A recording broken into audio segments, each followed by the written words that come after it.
Halo, Assalamualaikum warahmatullahi wabarakatuh. Kembali lagi bersama saya Nirva Erlina Putri dari kelas 12 MIPA 3 siswi SMA 1 Baradatu. Baiklah, pada video kali ini kita akan membahas tentang bab 4, yaitu rangkaian arus bolak-balik. Arus bolak-balik atau alternatif kiuran AC merupakan arus dan tegangan listrik yang besarnya berubah terhadap waktu dan mengalir dalam dua arah. Arus bolak-balik biasanya dimanfaatkan untuk peralatan elektronik. Pada arus bolak-balik, sobat akan dapat mengetahui nilai maksimum dan frekuensi osilasi yang dihasilkan oleh sumbernya.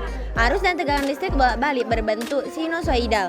Secara matematis dirumuskan sebagai berikut ini.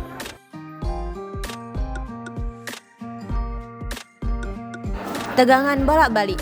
Nilai efektif arus atau tegangan bolak-balik adalah nilai arus dan tegangan bolak-balik yang menghasilkan efek panas atau kalor yang sama dengan suatu nilai arus dan tegangan searah. Apabila tegangan dan kuat arus diukur dengan alat ukur arus bolak-balik seperti voltmeter, ampermeter, AC, atau multimeter, maka nilai yang ditunjukkan oleh alat tersebut sebenarnya adalah besar nilai efektifnya.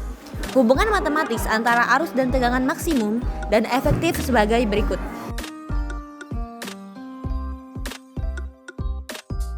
Rangkaian arus bolak-balik. Rangkaian arus bolak-balik dibagi menjadi tiga, yaitu rangkaian resistor, rangkaian induktor, dan rangkaian kapasitor. Rangkaian resistor adalah rangkaian yang hanya mengandung hambatan saja. Rangkaian resistor jika dihubungkan dengan arus bolak-balik maka akan menghasilkan penurunan potensial listrik dalam rangkaian atau kata lain sebagai pembatas arus yang masuk. Sebuah resistor dihubungkan dengan sumber tegangan bolak-balik. Besarnya tegangan pada resistor sama dengan tegangan sumber, seperti di bawah ini. Rangkaian induktor. Sebuah induktor juga memiliki nilai hambatan yang biasa disebut reaktansi induktif. Saat dialiri arus bolak-balik, nilai hambatan induktor ini bergantung pada frekuensi sudut dari arus bolak-balik.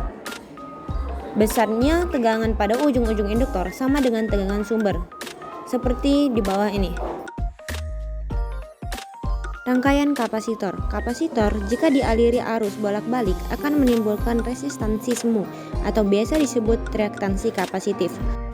Besar nilai reaktansi kapasitif bergantung pada besarnya nilai kapasitansi kapasitor dan frekuensi sudut arus atau dapat dirumuskan seperti pada gambar di bawah ini.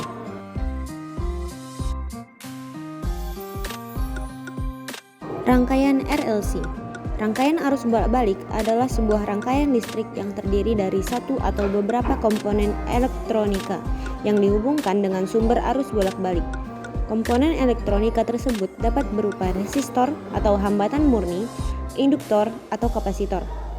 Untuk memudahkan analisa pada rangkaian RLC digunakan diagram fasor atau diagram fase vektor seperti pada gambar di bawah ini. Dengan menganalisa gambar diagram fasor di samping, maka dapat diperoleh rumusan seperti pada gambar. Sehingga kuat arus atau I yang mengalir pada rangkaian seri LSC tersebut dapat dituliskan dengan persamaan seperti pada di bawah ini.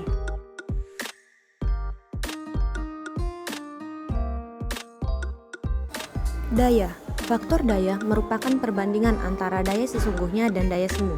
Daya sesungguhnya adalah daya yang muncul akibat adanya hambatan murni, sementara daya semu adalah daya yang muncul akibat adanya hambatan dari resistor, induktor, atau kapasitor dalam rangkaian alat-alat listrik. Faktor daya menyatakan tingkat efisiensi dari daya listrik yang dihasilkan. Secara matematis, faktor daya dapat dituliskan sebagai berikut.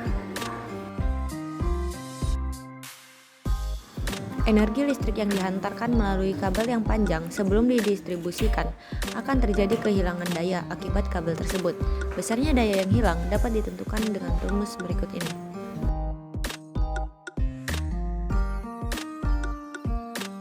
Penerapan rangkaian listrik AC dalam kehidupan sehari-hari. 1.